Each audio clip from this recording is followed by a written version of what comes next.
My name's Angelo, and welcome to We Want Picks. I'm going to break down the entire UFC 283 fight card, giving you my picks, my predictions, but more importantly, my DraftKings plays. We're going to talk about who should be in your lineup, who you should fade, and what you can do to build a winning lineup. And one of those things is becoming a premium member. If you head on over to WeWantPicks.com, at the top you can click Become a Member. It's only $10 a month, and it unlocks everything, including an optimizer.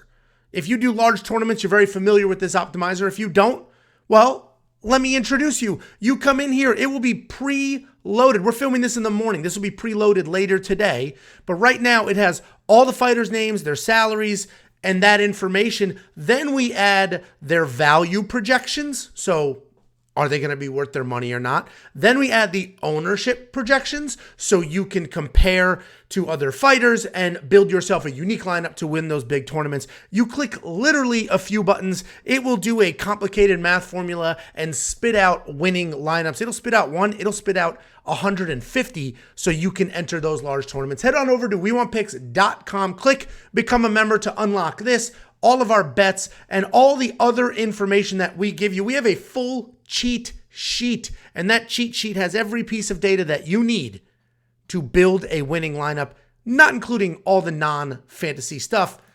Let's jump in. We have 15 fights. I am going to work through this as quickly as I can. If you want more detail on every single one of these fights, go find the 2-hour video. Find that. We talk about every fight in detail. So this is going to be quick and focused on DraftKings. And as always, we're going to start on the bottom and work our way to the top. Opening up the card, we have Saman Oliveira. He is taking on Daniel Marcos. Saman Oliveira, he's interesting because if you watch him fight, he's a jiu-jitsu nerd. He's a very slick BJJ guy. His takedowns aren't great, but he does attempt them. People keep saying he's a Muay Thai fighter. He's a Muay Thai guy. And he has a Muay Thai stance. But if you throw strikes at him, he turns his head. He's like afraid to get hit. He overreacts. And he is fighting Daniel Marcos. Daniel Marcos, only $7,600, making his official UFC debut, coming off of the Contender Series. Making his official UFC debut here. I believe it was a Contender Series win was his last fight. Contender Series doesn't show up in DraftKings. But he is very good. He's an effective striker. He has power. He's accurate. He does a nice job stringing together combinations. And if he stays in your face, which I imagine he's going to do, he's going to win this fight. Saman Oliveira is going to overreact, take desperate shots, not get them. That Contender Series win was over Brandon Lewis, where he was taken down 2 times, but he still doubled the strikes and had a knockdown. So I love Daniel Marcos here. So does Jacob. Daniel Marcos is Jacob's lock of the week, and if you can get him at $7,600, that is a great price point. Then we have Jose Nunes taking on Zara Fairn. They've moved the fight order around a little bit. Listen, Jose Nunes, $9,500. Massive favorite here. And I get it. She has power in her hands, especially for this division. She is a striker. She is coming off that win over Ramona Pascal, but you can see this was a full year ago, essentially. Listen, I get it. She won that fight. I think it was 30-27s. Maybe there was 129-28 in there. Ramona had one round where she had some takedowns. Keep in mind, she stepped up on short notice, Ramona. My critique here of Jose Nunes is you couldn't put away a now-cut UFC fighter that couldn't get a win, but she is a very, very powerful striker, and she's taking on Zara Fairn. And you guys are going to say, oh, Zara sucks. And I've seen you guys say that. She is better than her 6-4 record. Her 2 losses in the UFC. Her UFC debut was against Megan Anderson, who fought for a title, who's very, very good. And then Felicia Spencer, who is very, very good. She hasn't fought in 2 years. I get it. And she is a striker, though. If we look at these 2 fights, she was taken down, brutalized there. She is a striker.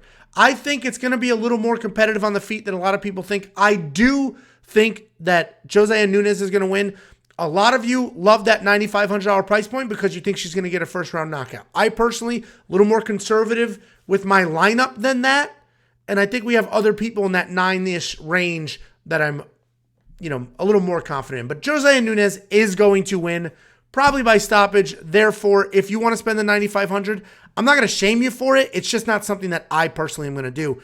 Then we have Warlley Alves, and he is taking on Nicholas Dalby. And this is an interesting fight because Warlley Alves is a BJJ black belt. He throws everything with heat. This guy is very, very dangerous. He does alternate wins and losses, but when he wins, it's a stoppage, and when he loses, it's a stoppage. He is a kill or be killed guy. $8,300 is almost even money. He's fighting Nicholas Dalby, and what makes this interesting is Nicholas Dalby, I think, is the better fighter, at least a more well-rounded fighter, right? He's got that karate-style striking. He stays mobile. He's got some power, but not a ton, right? He's not nearly as dangerous as Warlley Alves, and he can grapple, but it's not great, if that makes any sense. And just look at the wins. Decision. So I'm probably going to fade this fight all around. If Warlley Alves wins, he should put a ton of points on the board.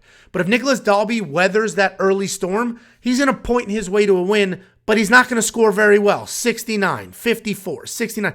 That's not great. Obviously, $7,900 is underdog money here, but I'm going to fade this fight. Neither one of them are going to be in my lineup, but Warlley Alves certainly has more upside, but more risk.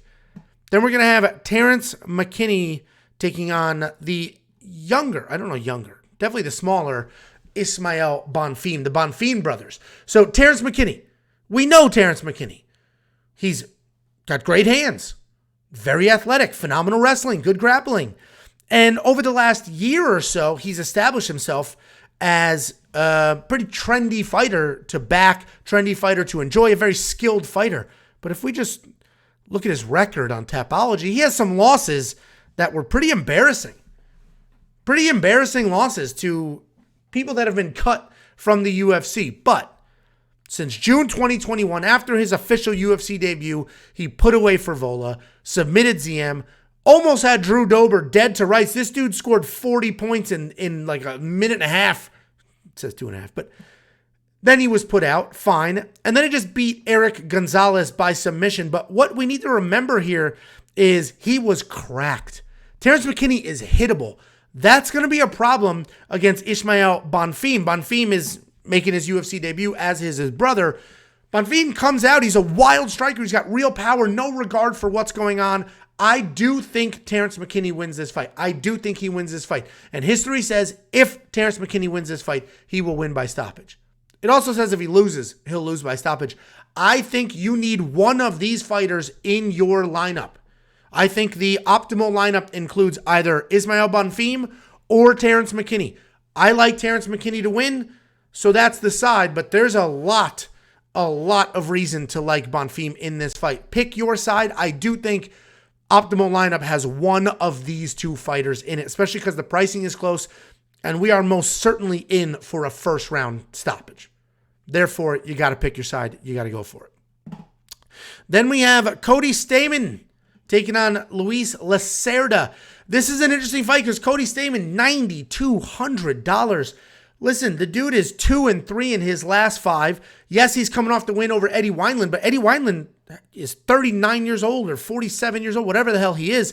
And Cody Stamann, yes, some of these losses are quality losses. Nurmagomedov, Dvalishvili, Rivera when he was still out there doing his thing. He did beat Brian Kelleher, which is impressive. Listen, Cody Stamann's pretty good everywhere. He wrestled in high school. He wrestled in college. He started boxing when he was 16. He's very well-rounded. He's pretty good everywhere. He's a technical striker. But he is fighting Luis Lacerda. And we're not going to have any data here for him because Luis Lacerda is making his official UFC debut. His last loss was all the way back in 2014. This dude is legit. He's a slick grappler. He can strike. He can come forward with reckless abandon, throwing big punches and kicks. No real rhyme or reason, but a ton of power. He's very creative, and he's always looking for a submission on the ground. Cody Stamann can win this fight, right? All he has to do is wrestle, stay controlled, and he can win this fight. But Luis Lacerda is the more dangerous fighter here, and I think he can win this fight as well. I think this fight was actually put together by the UFC to give Lacerda the win. I think the UFC said, we're in Brazil. This guy's talented. He's local. Let's give him a quality opponent that he can do something with and we can showcase. The odds are not telling that story. I do think that was the intent of this matchup. I'm not going to have either guy in my lineup because I do think Lacerda wins, but I fully recognize how good and dangerous Stamann is if he uses the wrestling. So I'm going to go ahead and leave that fight alone. Then we have Jalton Almeida, and he's taking on Shamil Abdulkarimov. I got there. Jalton Almeida should win $9,700. He should be in your lineup. And all we can do is go by what he's been doing. He's been murdering people. He is a 205-pounder that worked his way up to heavyweight. He has not seen a second round. He's absolutely destroying people, putting up the numbers, and he is worth $9,700. I will say, his opponent is a decent wrestler. Abdulkarimov, we don't see a ton of takedowns here, but he is a decent wrestler. He beat Andrei Arlovsky. That's a quality win. Granted, it was a few years ago, but there's some quality wins here. Chase Sherman, Andrei Arlovsky, Marcin Tybura is a very good win. Then they stepped up his level of competition. Curtis Blades, killer. Chris Daukaus, occasionally a killer. Pavlovic, killer. So we've seen him get a higher level of opponent here, but frankly, Curtis Blades took him down, mauled him. I think Jalton Almeida will take him down and maul him. He is a 205-pounder, but he is now massive at 205, looks like an actual heavyweight. Abdulkarimov is not a huge heavyweight, so I don't see size being an issue just yet. When he works his way up to the giants of the division, maybe, but for now, I have no reason to believe that Jalton Almeida won't continue first-round stoppage streak. Scroll up. Then we have the other Bonfim, Gabriel Bonfim, and he's taking on Munir Lazez. This is a very good fighter. I actually think both Bonfim brothers lose.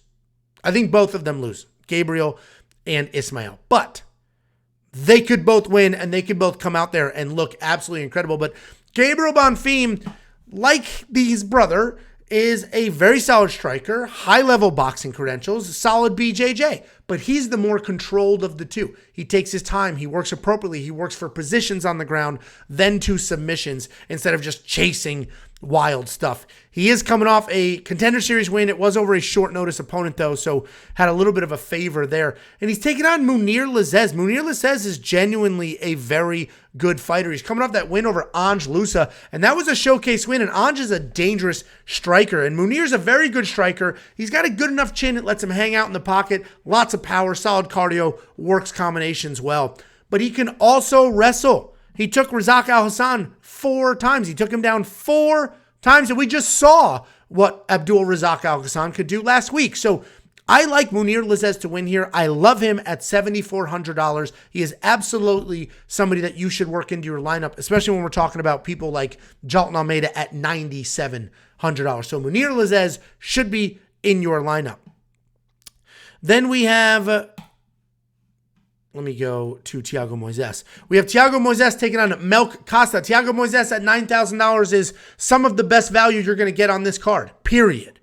Thiago Moises is very, very good. Okay, he lost to Joel Alvarez, who I think is a bit overrated, but Joel Alvarez is actually kind of a killer. And he lost to Islam, but this Islam fight was good. 4 rounds, he made it competitive. He got his own takedown. Thiago Moises is a very good grappler. He has very good technical striking, and he is only 27 years old. He beat Bobby Green. A lot of people didn't like that decision, but he beat Bobby Green. He's got some genuinely good wins on his record, and his losses are quality. Ismagulov, Damir, we know is very good. Dariush, who we know is very good. Thiago Moises is a top 10 guy, and he's taking on a short notice UFC debut, Melk. I'm not going to try to pronounce whatever the fuck this is. Shouldn't have said that, my bad. Melk Costa, he is a well-rounded guy. He's got creative striking. He's got solid grappling. His takedowns are a bit forced. He can get them, but he holds you against the cage, tries to drag you down. He doesn't really need the takedowns, though. He's a solid enough striker that he can strike with people, and he strings together combinations well. But short notice, I think 2 different levels of competition here. I think Thiago Moises smokes Melk Costa, likely inside the distance. $9,000, I think he's actually the best value at that price point. We'll talk about a few more of those guys, and you'll see what I'm talking about. Then we have Gregory Rodriguez, and he is taking on Bruno Ferreira. Bruno Ferreira, UFC debut. Gregory Rodriguez, we know how good he is. This guy's a killer. He's a phenomenal high-level jiu-jitsu guy who doesn't use it and doesn't need it because his striking is so good as well. With that being said, this Njokuani fight, Chidi Njokuani smoked Gregory Rodriguez in the first round. Smoked him. Split him wide open. One of the worst cuts you've ever seen in your entire life. And if you haven't seen it, Google it or watch a betting video. I have a picture of it in the betting video. But then Gregory Rodriguez came out second round, readjusted. He got the finish. Gregory Rodriguez is stupid tough. Put away Marquez. Lost a close decision, a technical striking decision to Armen Petrosyan, but he did get 2 takedowns. Jun Young Park was also smoking Gregory Rodriguez, but then Gregory Rodriguez worked in the takedowns and got it done. And my point overall here, and Gregory Rodriguez has been knocked out before. I'm not trying to disparage Gregory Rodriguez. He is very, very, very, very, very good. Very good. I do think that cut in his forehead and the willingness to bang with people could be a problem here because he's taking on Bruno Ferreira. You're not going to see any data here. UFC debut. He is short, but he is a tank of a man. He comes out there. He swings hard. He is a very, very powerful striker, but he's not wild. He takes his time to find his spots, and then he unloads, and then he's wild. And if you look at his record, he's 9-0 with 9 stoppages. And if you look at his record, there's a natural progression of those opponents. Are they UFC caliber opponents? Of course not.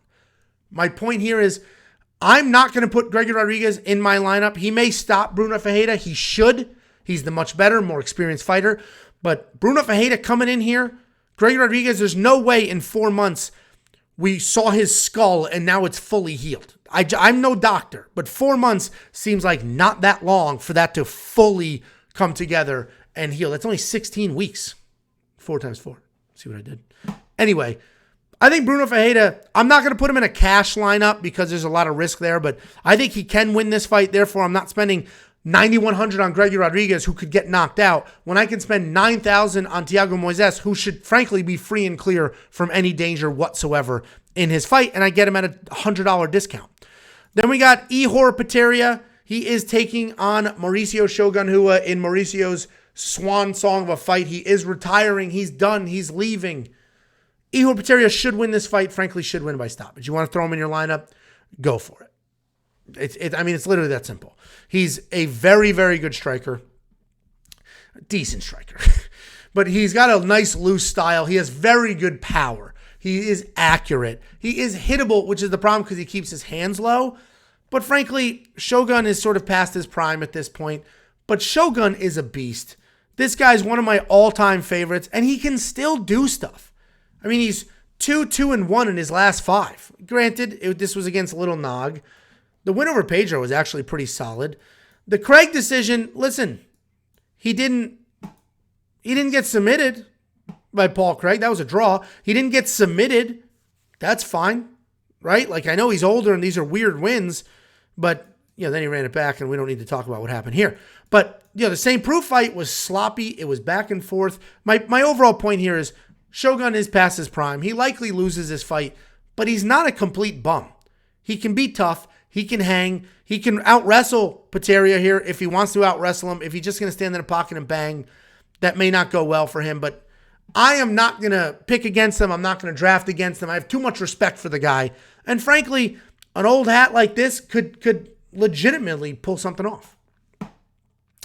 Then we have the main card opener, Johnny Walker versus Paul Craig. Listen, I think Paul Craig is a bum. I think he's an overrated, relies on just come from behind victories bum. Obviously, he's got decent power in his hands. He's a phenomenal jiu-jitsu. He's beaten some of the best people in the division. But he is submission or bust. And I know Johnny Walker doesn't have the highest fight IQ, and Johnny Walker was on a bit of a skid, and Jamal Hill put him out, and Thiago Santos out-decisioned him in one of the worst fights we've ever seen in our entire life. But Johnny Walker is massive. He's talented. He hits hard. And as long as he doesn't make stupid decisions like playing in, Jesus Christ, Paul Craig's guard, he should absolutely smoke Paul Craig. This is the problem with Paul. You see all these wins, you go, wow. The Hill win was a great win. He basically dislocated his arm, his elbow, very quickly on the ground. Mauricio Shogun Rua, okay, fine. But he was old. And Tagilov, okay, fine. I mean, I get it. These are some quality wins here. But if you come at him, you stay in his face, and he can't submit you, he has nothing to offer. Nothing to offer. And then the Ankalaev win is... The Ankalaev win is the epitome of who Paul Craig is. He was getting beat on, was losing that fight, literally with 1 second left, pulled off a submission. Same thing with Nikita Krylov. he pulled off a submission. He wasn't winning that fight. It was early, but he wasn't winning that fight. He's losing, and then he pulls off a submission. Volkan Ozdemir pushed him around, did what he needed to do, wasn't submitted. I think Johnny Walker wins this fight. I have a bet on Johnny Walker, but I also think there's a little too much risk on Johnny Walker with his poor fight IQ to spend the 8,700. Again, not when we have guarantees near that price point like Thiago and like, Jesus, what is going on in my brain? Jalton Almeida. Then we have Jessica Andrade, Lauren Murphy. I'm fading both sides of this. I do not see Jessica Andrade getting the finish. She might. I mean, look at her resume. Former champion, contender at multiple weight classes. She's tough. She's strong. She's a bully. She can hit hard. She can pick you up and slam you. She's got good jiu-jitsu. She just submitted Lemos standing. She beat the life out of Cynthia Calvillo. But if she can't bully, she can have a hard time. And Lauren Murphy is a bully. She is a bully. She will push you around, drag you to the ground, and just impose her will on you. There is a world where Lauren Murphy comes forward, pushes Andrade around, doesn't let Andrade push her around, is too big to be held against the cage. There is a world where that exists. Therefore, I am fading both sides. I am not playing Lauren Murphy at 6,800, even though that's good money, because I don't know if she's going to win this fight. She's not the better fighter. She's just big and strong. And I'm not going to go with Andrade here because I do think she'll struggle a little bit. I don't think it's a close fight necessarily, but I do think she's not going to steamroll Lauren Murphy. So not playing that fight. Gilbert Burns is my fade of the week. I am fading Gilbert Burns. I think he wins. But let's look at how he scores in his wins. Obviously, this is decent money, but this was 5 rounds. 5 rounds. He put away Damian Maia. I don't necessarily see that here, but these are the wins we should be looking at. 54 against Nelson, 75 against Congo. I just see this being, $9,300 is an incredible amount of money to spend. I don't think you're going to get the return on your money is my overall point. Do I think he beats Neil Magny? Yes. Do I think Neil Magny's stupid tough? Absolutely. I absolutely think Neil Magny's stupid tough. I think he can make this competitive. I think Neil Magny could potentially win. Use his reach, stay on the outside, use that takedown defense. A lot of people are giving Gilbert credit for this fight here. And yes, he landed more significant strikes. And good for him. He was tough. He looked good. But Chimaev was playing with it. He was standing with him when he didn't need to. All he needed to do was take him down and go from there. And he could have. And he did take him down when he wanted to. Overall point here, I'm not saying anything negative about Gilbert Burns other than I think he is priced too high at $9,300 and Neil Magny is not getting the respect he deserves at $6,900. Neil Magny, who is just smoking Neil Magny? Rachmanov. Rachmanov will smoke Gilbert Burns as well. Okay, so let's ignore that. Michael Chiesa, decision. And then look at all of these other wins. He is in these fights. He is competitive. He is tough. He works for his money. He is good everywhere, great nowhere, and that is a problem because he's long. I think Gilbert Burns has a little bit of a harder time than people think, and $9,300 is not going to pay for itself. Co-main event, Figueiredo Moreno. I think you probably need one of these guys in your lineup. I personally think Figgy wins this fight. If we look at the last fight, 3 knockdowns, 2 takedowns. I think he wins this fight. Period. So therefore, I will have him in my lineup. But if we look at Brandon Moreno is only $200 less, so meaning they're basically the same price here. Brandon Moreno is now the betting favorite. The line has moved. He is the betting favorite. I get it. He's younger. Figueiredo's 34, 35 at this point, so he's getting a little older, starting to slow down, taking the damage. The weight cuts are a little tougher. I still think Deiveson Figueiredo is the better fighter. Brandon Moreno's a bit sloppy. I just showed you he was knocked down 3 times in that last fight. 3 times he was knocked down in that last fight. And yes, they have fought 3 times. Figueiredo won 2 of them. He won the first one. It was only a draw because they took a point away. And then Brandon Moreno submitted Figgy in the second one, but Figgy just didn't look like himself. He came out there all week. He was acting weird. Came out there, didn't look like himself. Somebody told us in the live chat that his dad died that week. I don't know. But then in the third fight, I think Figueiredo beat the piss out of him. The scorecards were unanimous. It wasn't, it was close, meaning it was 3 rounds to 2. But I think Figueiredo beat the piss out of Brandon Moreno in that last fight. 2 takedowns, 3 knockdowns. What else do you need? Brandon Moreno's bouncy. He's kind of dangerous on the ground if he can get it there. And he's got, relentless striking. But I think Deiveson Figueiredo's much, much better. Then we have Jamal Hill taking on Glover Teixeira in the main event. Glover Teixeira, I think, wins this fight. But let's talk about Jamal Hill. Very good laser pinpoint accurate striker. And deceiving power. He's got a dad bod. And he's got insane power. What is impressive is this fight here. Thiago Santos took him down 6 times, but he kept his power late. His cardio was still there. He didn't quit on himself, and he got the knockout. That is what worries me, because I do think Glover Teixeira wins this fight. I think Glover comes forward, tight guard, Mike Tyson's his way in, and then immediately starts wrestling and grappling. We have seen Jamal Hill get taken down 6 times in his last fight. Glover Teixeira is a much better wrestler and a much better jiu-jitsu top pressure guy than Thiago Santos. So I think Glover Teixeira gets the takedowns, and unlike Thiago Santos, he's not going to need 6 of them.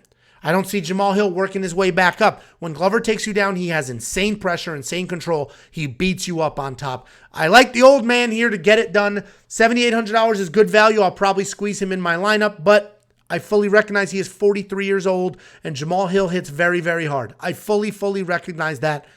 I'm going with Glover here. I like the underdog money. Guys, that is the breakdown. Go to WeWantPicks.com, become a premium member. It is only $10 a month. Honestly, what are we talking about? It is $10 a month. You use our insight with the ownership projections, the point projections, the fade, the lot, all that stuff. You take the insight on the DraftKings page, you do a couple of 50-50s using the optimizer, you'll make that $10 back immediately. Immediately. Do a $20 50-50 or $20 double up.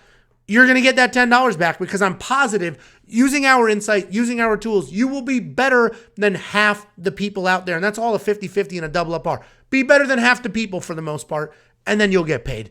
WeWantPicks.com at the top, click become a member. This is a DraftKings video. I focus on DraftKings, but we have a full FanDuel suite, all the same stuff. Prize Picks, Monkey Knife Fight, Underdog Fantasy, and all of our bets. WeWantPicks.com at the top, click become a member.